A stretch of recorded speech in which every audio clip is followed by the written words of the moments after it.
وبعضها يهجم من دون سابق إنذار، وبعضها الآخر يتحرك بسرعة عمياء أو يهجم بطرائق لم يكن يعرف أنها ممكنة.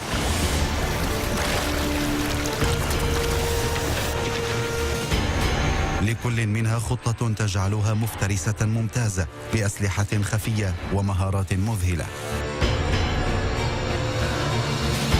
انتبهوا إذن، لأننا سنكشف النقاب عن أسرار الأفاعي.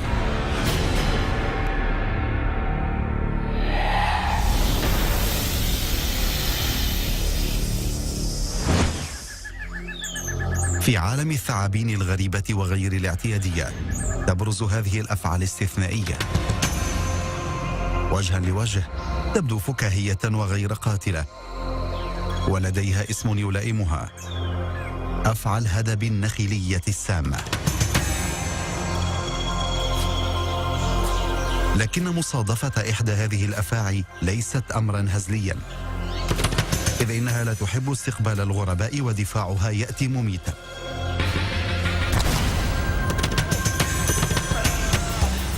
الإيموتوكسين في سمها يقضي على الأنسجة والخلايا الدموية في محيط الجرح. في جسم الضحية تقتل السموم الفطرية خلايا العضلات، ما يسبب توقف القلب أو تعطيل حجاب الرئتين لمنع التنفس. عليك أن تحترس من هذه الأفعى إن استطعت، إنها بارعة في التمويه، ما يرفعها إلى مصاف التحفة الفنية.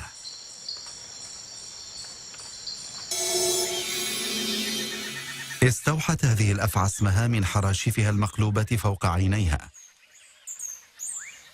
قد تساعد سمتها المميزة في قدرتها على إخفاء نفسها.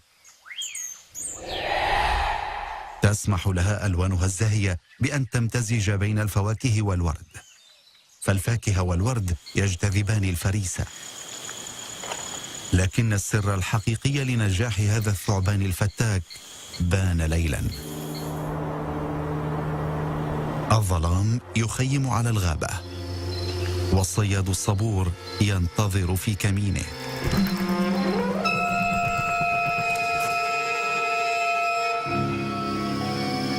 يلجأ عادة الخفاش آكل الفواكه إلى تحديد المواقع بالصدى لكشف أبسط حركة تؤديها الأفعى.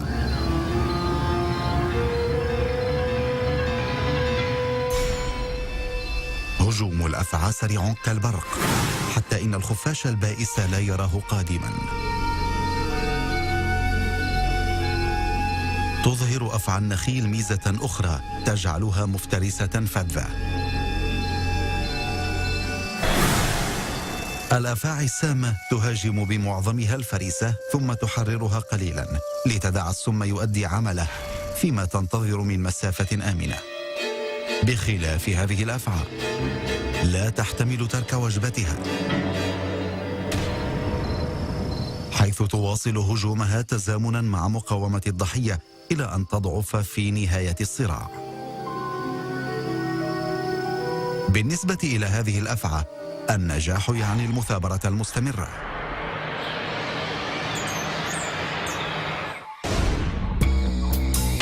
تلك الأفعى تحمل سرا قد لا تبدو قاتلة وهي تجول في حقول الأرز الآسيوية لتصطاد الضفادع والعلاجل. إنها صغيرة لا يتخطى طولها أكثر من 60 سنتيمترا، لكن ما ينقص الياماكاغاشي من حيث الطول تعوضه بدرجات السمية. قد يشكل غرز أنياب صغيرة حادة في جسم الضحية تحديا كبيرا، ولكن بمجرد أن تصل الأنياب إلى الفريسة المنازعة يصبح الموت محتوما. فرص النجاة منعدمة أمام الضفدع. عملية قتل مذهلة، ولكن لا شيء يبدو خارج المألوف. فما هو إذن سر الياماكاغاشي الليلي العميق؟ حسنا، هذه الأفعى الصغيرة لا تحول ضحيتها إلى وجبة وحسب، بل تمتص من الضفدع نسبة عالية من سمها. في في أثناء بلعها الفريسة تعمد إلى تحييد سم الضفدع وتخزينه في غدد داخل عنقها. الياماكاغاشي أصبحت الآن مسلحة وخطرة. إذا اقترب منها المفترس جيدا تعرض غددها كهدف، ولو حاول عضها فبدلا من أن يستطعم بقطعة لحم لذيذة يتذوق جرعة من السم. وعندما يبدأ التقيؤ تلوذ الياماكاغاشي بالفرار. أما الأفعى التالية فهي ليست رقيقة. لحسن الحظ أن هذه الأفعى الضخمة لا تعتدي على البشر، ولكن لا تستفزها. يستطيع ثعبان الصخر الأفريقي بكل سهولة أن يهاجم ويقتل الناس وحتى البالغين.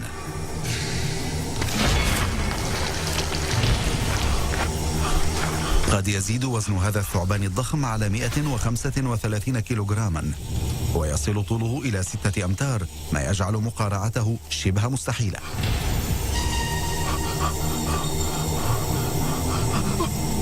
يتكون حصرا من عضلات كفيلة بسحق الضحية حتى الموت.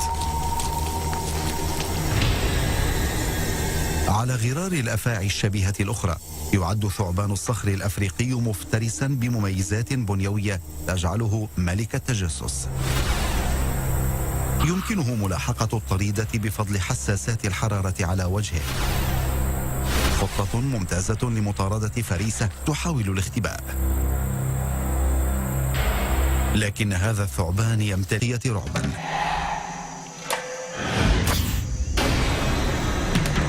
ضخمة وسامة وسرعتها خيالية.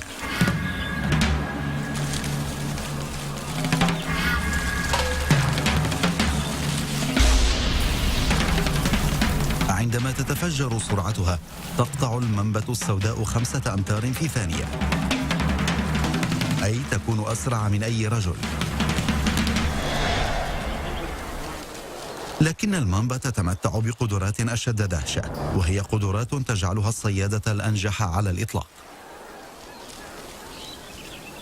هذه الأفعى البالغ طولها 3 أمتار ونصف تستطيع رفع نصف جسمها عن الأرض والوثب إلى الشجرة. تتذوق المامبا الهواء فيما تتوجه بمهارة نحو السماء. يجثم هدفها في أعالي الأغصان حيث يعتقد أصحابه أنه في أمان، لكنه ليس كذلك.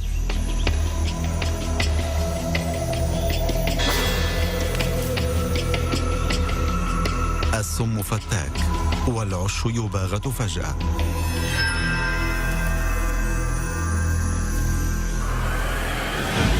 أغلب الناس يبحث عن الأفاعي تحت الأقدام. من هنا تعد الأفعى التي تهاجم من الهواء خطرة جدا. على عمال البساتين ألا يقتصر بحثهم عن الفواكه فقط في أثناء تنقيبهم بين الغصون المورقة. تحاول المامبا عادة أن تهرب من البشر، لكنها لا تملك مكانا تهرب إليه على الشجرة. تشعر بأنها محاصرة فتتخذ وضعية دفاعية. تنتشر السموم عبر مجرى الدم. يهاجم السم العضلات والقلب والرئتين، وحين تتوقف العضلات عن العمل تبدأ الضحية بالاختناق. قد لا يتأخر الموت أكثر من 20 دقيقة. لدغة أفعى المامبا السوداء كانت دائما قاتلة، ومع اختراع مضاد الزعاف تنقذ المستشفيات اليوم معظم الضحايا، شرط أن يصلوا قبل فوت الأوان.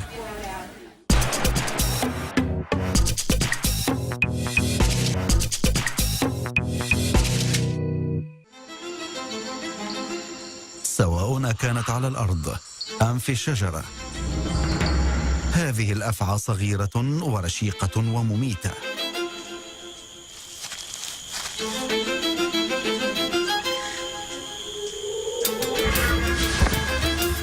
الوفيات البشرية نادرة، لكن المخلوقات الصغيرة في الغابة ليست محظوظة كثيرا.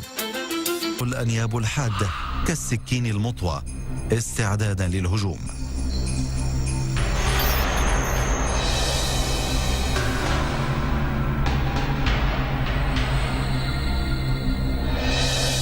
قتل الفأر بفعالية كبيرة. واضح أن مهاجمه صمم ليقتل. أفعى أخرى تعتمد على التسلل، ولكن لديها خطتها الخاصة بها عند مطاردة فريسة غير متوقعة تأتي إلى المكان.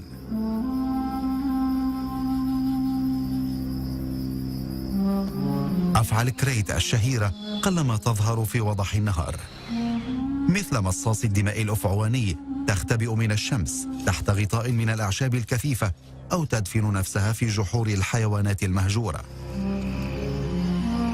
مع مغيب الشمس تخرج الكريت في العتمة وتطوف خلسة باحثة عن ضحية.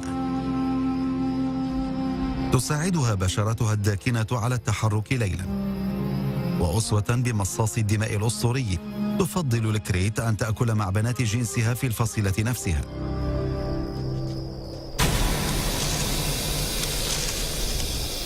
أنيابها صغيرة، لكن هذا الصياد لا يستسلم بسهولة. لا تعض عدوها فقط، بل تمضغه بعد ضخ جرعة هائلة من سم الأعصاب. البشر أيضا ليسوا في مأمن عن الخطر. حل الليل والحرارة منخفضة. في مناطق الهند الريفية ينام الناس على الأرض، فيوفرون للكريت البارد مكانا دافئا يلجأ إليه. لكن مشاطرة الفراش هذه قد تؤدي إلى كارثة. عادة ما تكون اللدغة غير موجعة، لا تدرك الضحية أنها تلقت ضربة قد تسبب لها الموت.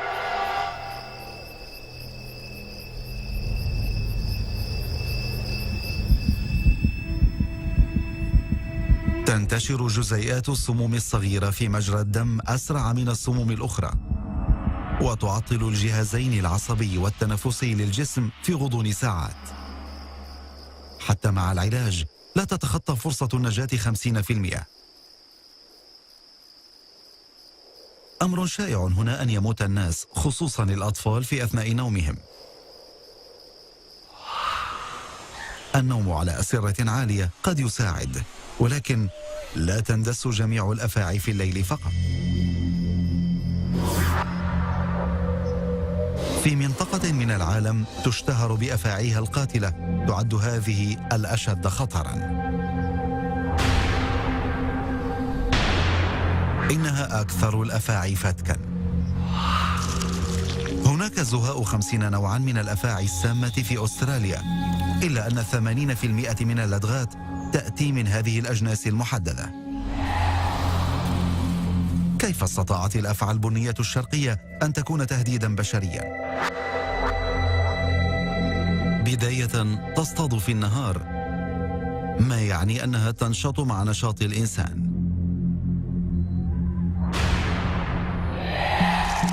كما أنها لا تتوانى عن الدخول والتصرف وكأنها في بيتها. تبحث عن الفئران والجرذان وعن طعام البشر على حد سواء. وإذا فوجئت بصاحب المنزل تلتف سريعا متخذة وضعية خاصة لتشحذ أقصى قوة هجومية.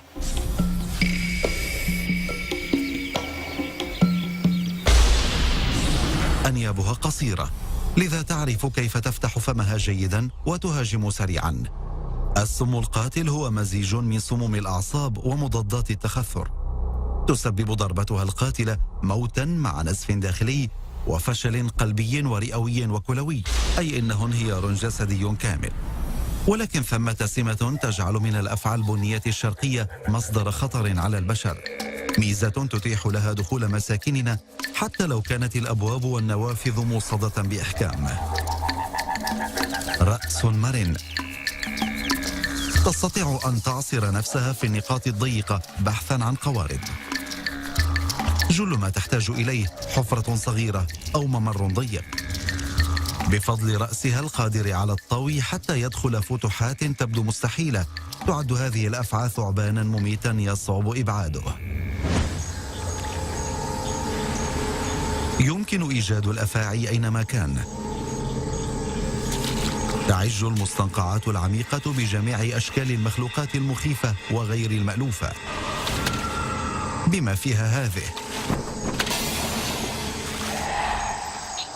بعض الناس يسميها الأفاعي المائية السامة أو أفاعي المستنقعات. أيا كان اسمها، فهي تعد من أشهر الرموز في مستنقعات أمريكا الشمالية. تنمو لتصبح بحجم رجل وسماكة ذراعه، وعندما تستفز تلدغ لدغة قوية مصحوبة بسم فعال يضرب الأنسجة الحية من الداخل.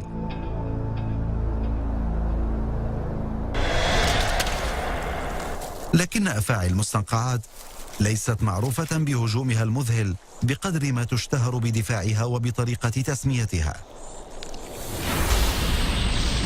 حين تتعرض لتهديد تفتح فمها الأبيض لتبدو مخيفة، وتبقى هكذا فترة طويلة أكثر من 20 دقيقة.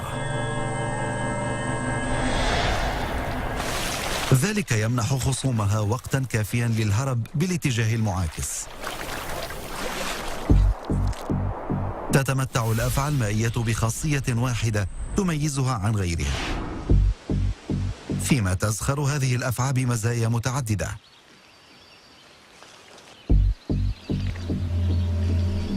تصعب ملاحظة حية الشجر، ألوانها تجعلها سهلة التخفي. الإناث بنية كأغصان الأشجار حيث تتوارى، ما يتيح لها الذوبان في الخلفية.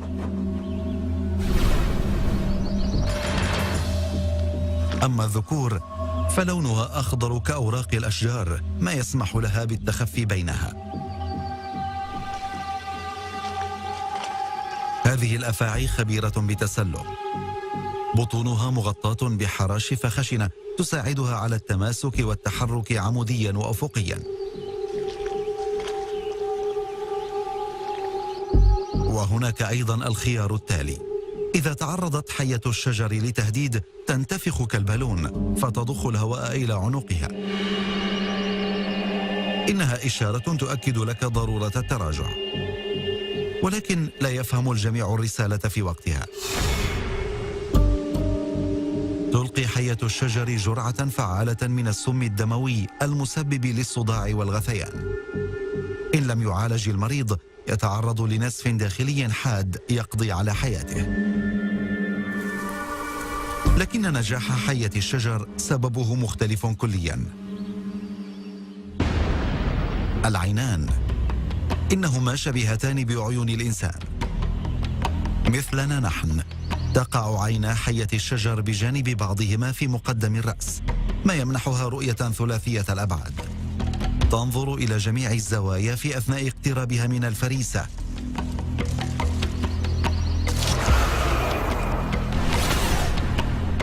كل محجر عين يركز على شيء ما من منظور مختلف قليلا، ملتقطا طبقات من المعلومات البصرية. يدرس الدماغ المعلومات ويحسب المسافة بين الناب والهدف. هذا الثعبان صياد بارع بخدع متعددة ورؤية للإجهاز على الفريسة.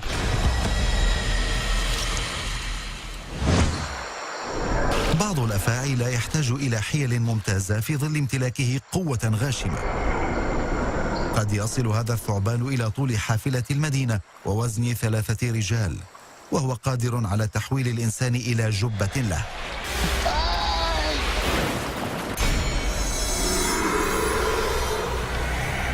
الأناكوندا الخضراء أضخم أفاعي العالم.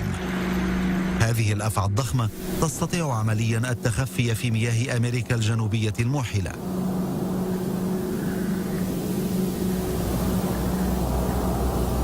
يبحث لسانها المتشعب في الهواء متحسسا رائحة فريسة. تنتظر في مكمنها ولا تبرز سوى رأسها من فوق الماء. يزيد وزن التمساح الاستوائي الأسود على وزن معظم الذكور، لكن الأناكوندا سحقته حتى الموت. إنها مزودة بصفين من الأنياب القاطعة الحادة المصممة للقبض على أي ضحية مشاكسة. قوة عصرها توازي دراجة نارية بوزن 350 كيلوغراما تضغط على القفص الصدري. كلما زفرت الفريسة ضيقت الأفعى الخناق عليها. التنفس بسرعة يصبح مستحيلا. على الناس الذين يدخلون عالم الأناكوندا الخضراء أن يستعدوا جيدا.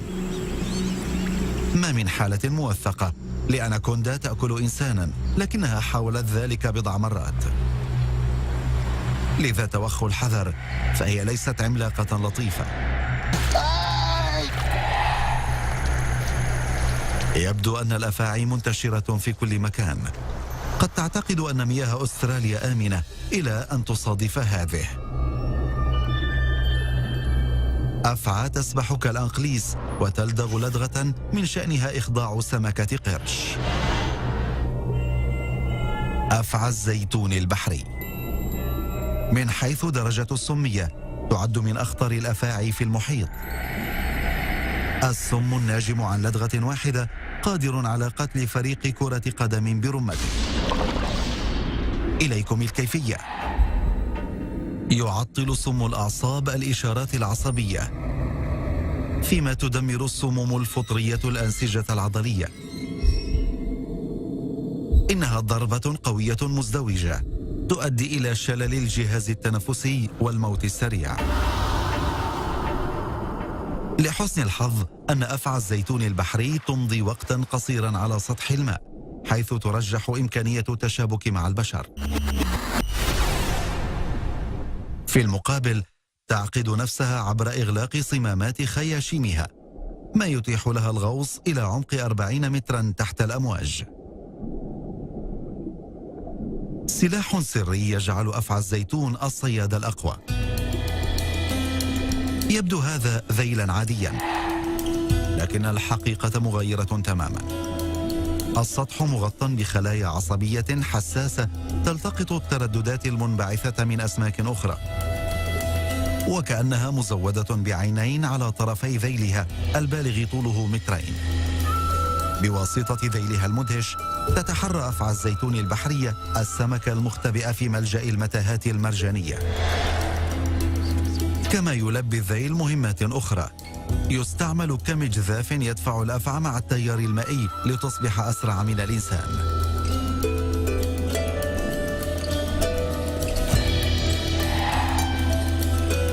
أفضل معلومة عن حية الزيتون أنها لا تتعرض للناس، ولكن تذكروا أن لدغة واحدة منها تقتل 20 شخصا. بالعودة إلى اليابسة، هناك أفعى لا تتردد في مهاجمة الناس عند تحريضها. كوبرا البصق الجنوبية المخططة يصل طولها إلى قرابة 2 متر، وتمتلك مهارة لا تظهر فورا. للوهلة الأولى تبدو هذه أفعى كوبرا طبيعية ونموذجية. إنها متسلقة ماهرة وتندمج بسلاسة مع صخور جنوب أفريقيا الصحراوية. كأفاعي الكوبرا الأخرى عندما تتعرض لتهديد تنفخ عضلات عنقها لتبدو مخيفة وأكبر حجما. وإذا لم تنفع هذه الطريقة تستخدم الأفعى الجنوبية سلاحها الدفاعي المميز، البصقة السامة. يسير السم نحو الأنياب ويخرج من فتحتين صغيرتين في المقدمة. تطلق الكوبرا رذاذا تحذيريا صغيرا، وبإمكانها أيضا أن تطلق دفعة كاملة من السم المسبب للعمى وتحديد هدف يبعد 2.5 متر. تمتاز هذه الخطة المفاجئة بالدقة والمدى، ولكن هناك أفاعي بمواهب أعظم. في صحارى ناميبيا تتنوع ألوان الأفاعي، يعتمد ذلك على المنظر الطبيعي، لكن الكوبرا الجنوبية تكون دائما مقلمة، لذلك تسمى هذه الأفعى بكوبرا الحمار الوحشي. تمتلك ميزة استراتيجية غير مرئية تتمتع بها بضع أفاع وتستخدمها بمهارة. إنها ميزة اللسان المتشعب الذي يكشف الرائحة. تتموه هذه الحرباء جيدا، لكنها لا تخدع الحمار البري. عند تحسس الهواء يلتقط اللسان ذرات الرائحة ويرسلها إلى مستقبلات في فم الأفعى. تعلم الأفعى أن الفريسة قريبة منها، تكاد تتذوقها.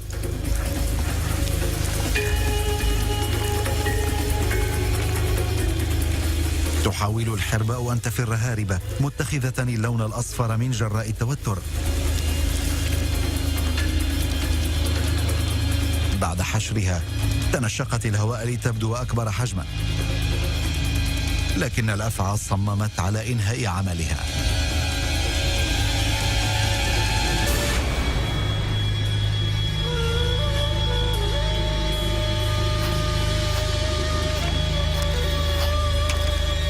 ينتشر السم فيقتل الخلايا الواحدة تلو الأخرى. تبدل الحرباء لونها مرة أخيرة. لا مجال للمنافسة أمام أفعى تشتم رائحة الفريسة بطرف لسانها.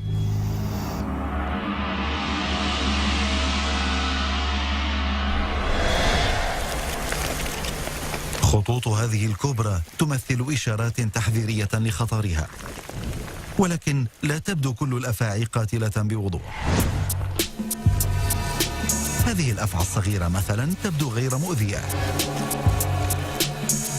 بالكاد يصل طولها إلى نصف متر، كما أن ألوانها السوداء والصفراء والحمراء تجعلك تخطئ وتظنها حيوانا غير مؤذٍ.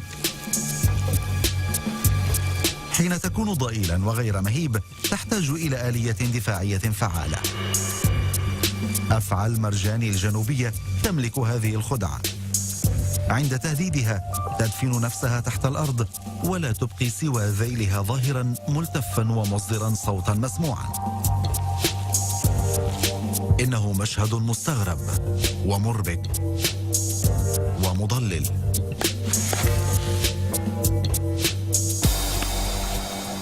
ولكن إن لم تنجح تلك الخطة غير العادية، تصبح أفعى المرجان الجنوبية قاتلة. عند أي تصرف مغفل لبلوغ ذيل يظهر الطرف الآخر من الأفعى كاشفا عن أنياب حادة. لن تحس بأقوى من وخزة إبرة. هذه مجرد بداية. أعطي الأمر بعض الوقت وستكون العواقب وخيمة. تطلق الأفعى المرجانية ما يعادل 1000 ملعقة من سم الأعصاب. هذا كل ما تحتاج إليه لتقتل. لدى البشر قد لا تظهر الأعراض في الساعات 24 الأولى، لكنها تبدأ بصوت مدغم ورؤية غير واضحة وصعوبة في البلع. من دون مضاد السم قد تتضاعف العوارض لتصل إلى الشلل العضلي والفشل القلبي. قد تبدو الأفعى المرجانية صغيرة، لكنها مخادعة وقاتلة. وخدعة الذيل موهبة لا نراها في مكان آخر. على سبيل المقارنة، قد تبدو هذه الأفعى صعبة الحركة وغير لافتة، برأسها المثلث وجسمها القصير السمين، ولكن لا تنخدع. هذه أفعى الموت الأسترالية، تدفن نصف جسمها كمكمن في انتظار الفريسة. إنها صبورة لدرجة لا تصدق. تستطيع أن تبقى بلا حراك أياما وحتى أسابيع. تغري الفريسة بألوان ذيلها الزاهية. عندما تقترب الطيور أو العظاءات يرتعش الذيل. للفرائس الغافلة قد يشبه يرقانة أو دودة صغيرة. تقترب الضحية أكثر للتحقق. عندئذ تهاجم الأفعى الخمولة ظاهريا في جزء من الثانية. بينما تبتعد الأفاعي الأخرى عن الطريق، تتربص أفعى الموت بإحكام معتمدة على تمويهها. تبرز الأنياب نحو الخارج لضمان تدفق السم مباشرة نحو الهدف. بالنسبة إلى هذه الأفعى تستحق الوجبة اللذيذة الانتظار. تتبع أفعى التايبين مناورة تكتيكية مختلفة. تملك هذه الأفعى السم الأكثر فتكا من بين جميع الأفاعي على سطح الكوكب. قطرة واحدة بحجم رأس دبوس كفيلة بقتل 1000 فأر، وهذا ما يفي بالغرض جيدا لأن التايبن تحب تناول الفئران. مع أنها تكتفي بالحيوانات الفروية الصغيرة، تجد هذه الأفاعي العنيفة نفسها أحيانا على مقربة من البشر. عندما تجفل، غالبية الأفاعي تلدغ مرة وتهرب، على عكس التايبن إذ تبقى في مكانها وتهاجم مرات عدة.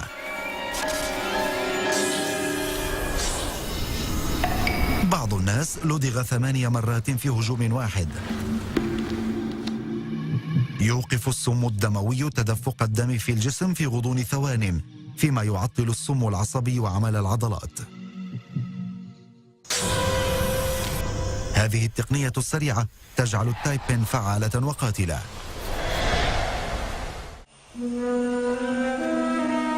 اسمه الملك، وتسهل معرفة السبب. هذا النوع من الكوبرا هو أطول الأفاعي السامة في العالم، تستطيع أن تتمدد إلى 5 أمتار ونصف، أي تصبح أطول من شاحنة صغيرة. عندما تتعرض للخطر تستطيع أن ترتفع 3 أضعاف حجمها لتبدو بالعين المجردة كرجل بالغ. لكن سمعة أفعى الملك لا تستند على الحجم فقط، فهي من أذكى الأفاعي في محيطها. لإخافة أعدائها تبرز أفعى الملك أنيابها تماما كالكلاب،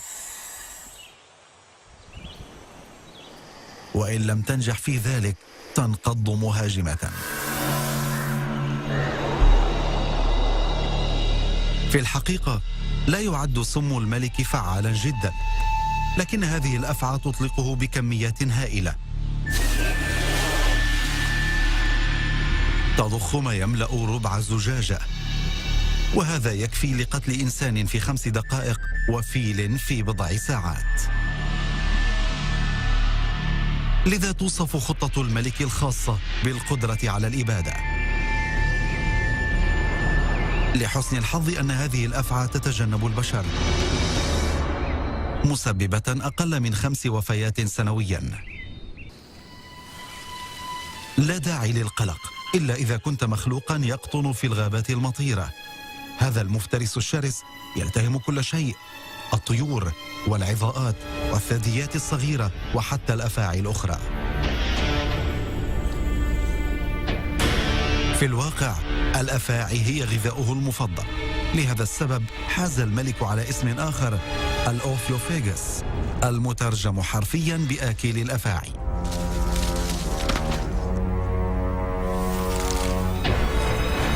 ثعبان بأسماء ومواهب متعددة.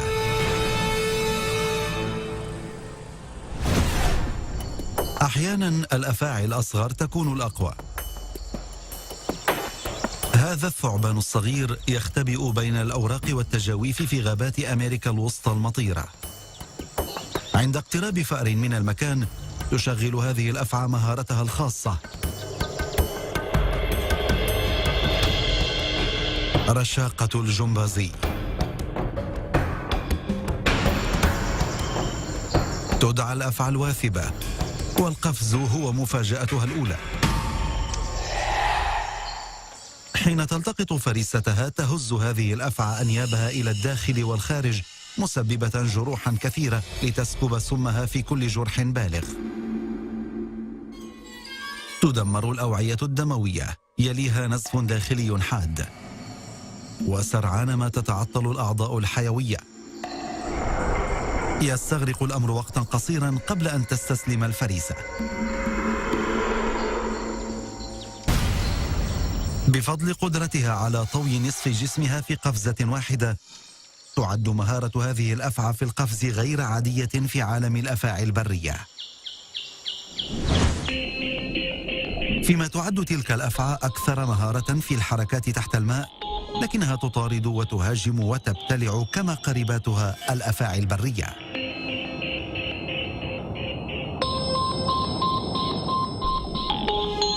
إن اتصافها بالبرمائية منحها ميزة تكتيكية مهمة. تبدو أفعى البطن الصفراء البحرية ضعيفة وخرقاء على اليابسة، تعاني كثيرا لتزحف على طول الشاطئ، لكنها تتحول إلى صياد قاتل تحت الماء، فهي قادرة على الغوص أكثر من 90 دقيقة.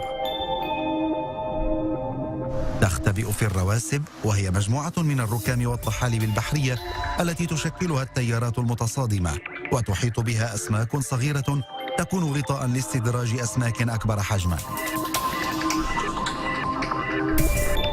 هذه الأفعى خلقت للكمائن، ذيلها الشبيه بالمجذاف يساعدها على الاندفاع إلى الأمام كقارب السرعة. عندما تقترب سمكة سمينة من الكمين، يوجه بطنها الأصفر صفعة قاتلة باتجاهها. على منوال بنات عمها أفاعي اليابسة تحقن جرعة مميتة من سم الأعصاب، ثم تنتظر إلى أن تتوقف مقاومة الضحية. بعد ذلك تبتلع الرأس أولا لتجنب الإصابة من جراء الزحف. هذه الأفعى الأيقونة مخلوقة لتقتل. إشارة التحذير الفاضحة التي تطلقها تعرف بسهولة أن أفعى الجلجلة الجنوبية الأخطر في أمريكا الشمالية. إذا فوجئت تهاجم من فورها، ألم لدغتها لا يطاق. تموت الأغشية حول الجروح، مسببة البتر أحيانا ومكلفة الحياة في حالات نادرة. لكن أفعى الجلجلة تفضل الحفاظ على سمها الثمين إلى حين الصيد، ولذلك هي مزودة جهازا تحذيريا حاذقا. تستطيع الجلجلة إفزاع وإبعاد أي خطر قبل أن تسوء الأمور. تتكون من جلد ميت. كلما غيرت هذه الأفعى جلدها أضافت حلقة جديدة إلى جهازها، فيصبح أطول وأعلى صوتا، عال حتى إن مستوى الديسبل يعادل منبها يمكن سماعه عن بعد 145 مترا. يمتلك الثعبان المجلجل خطة مذهلة حين يكون في حال هجوم وسرعة لافتة. لا يلامس جسم الثعبان الرمل الساخن إلا في نقطتين اثنتين، ويقال إن سرعته تصل إلى 12 كيلومترا في الساعة. يتضح لنا أن كل الأفاعي تمتلك ميزات خاصة، ولكن ثمة أفعى مندسة هناك تتمتع بكل الصفات، إذ إنها متعددة المواهب وقاتلة الموصوفة.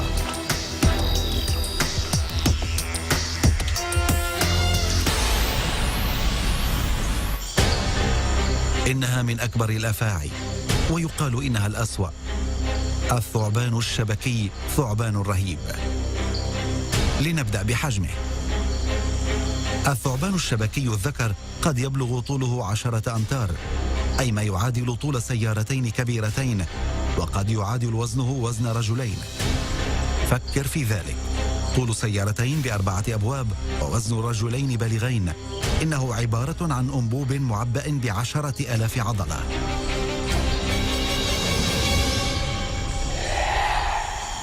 يعيش إجمالا في جنوب آسيا، في منطقة أنهار وغابات مطيرة رطبة. تسمح له حراشفه الشبكية بالتمويه جيدا في محيطه. على الرغم من حجم جسمه المعتبر، قد يقصد هذا الثعبان أي مكان بحثا عن الغذاء، حتى فوق الشجرة.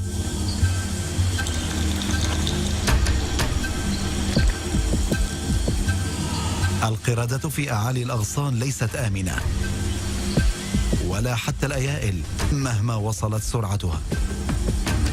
يطوف هذا الثعبان خلسة مدججا بترسانة من الأسلحة. عيناه كعيني القط، تفتحان واسعا من أجل رؤية قصوى، مانحتين الثعبان رؤية ليلية ممتازة. أما أعضاء تحسس الحرارة على وجهه فتكشف الحرارة المنبعثة من الفريسة المجاورة. وتفيد أجهزة التحسس الكيميائية على لسانه في شم الروائح في الهواء. إنه كدبابة ذات تكنولوجيا عالية وقادرة على التحرك في كل مكان. رصد الفريسة شيء وقتلها شيء آخر، لكن الثعبان الشبكي يتفوق في الاثنين معا. ثعبان ملتف قاتل من دون رحمة. يملك فك الثعبان 80 نابا حادا ومقوسا يقبض على الفريسة لمنع فرارها. يمسكها بقوة هائلة فيوقف تدفق الدم والأكسجين، ما يؤدي إلى اختناق الضحية.